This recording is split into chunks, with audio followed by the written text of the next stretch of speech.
রাজধানীর পলিটেকনিক ইনস্টিটিউটের শিক্ষার্থীদের দ্বারা শিকার হয়েছেন বাংলাদেশ সেনাবাহিনীর একজন কর্মকর্তা।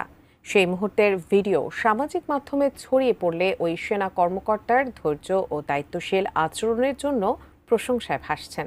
নেটিজেনরাও প্রশংসা করছেন তার আচরণে।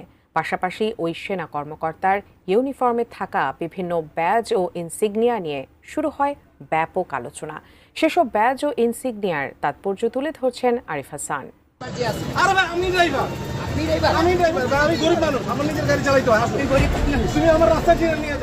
সম্প্রতি সামাজিক যোগাযোগ মাধ্যমে ছড়িয়ে পড়া একটি ভিডিওতে দেখা যায় রাজধানীর একটি গুরুত্বপূর্ণ সড়কে পলিটেকনিক ইনস্টিটিউটের শিক্ষার্থীদের সঙ্গে একজন সেনা কর্মকর্তার বাকবিতণ্ডার ঘটনা। বিক্ষোভরত শিক্ষার্থীরা রাস্তা অবরোধ করে রেখেছিল। সে সময় ঘটনাস্থলে থাকা সেনা কর্মকর্তা অত্যন্ত ধৈর্য ও সংযমের সাথে পরিস্থিতি সামাল দেওয়ার চেষ্টা করেন। ভিডিওটি প্রকাশের পর তা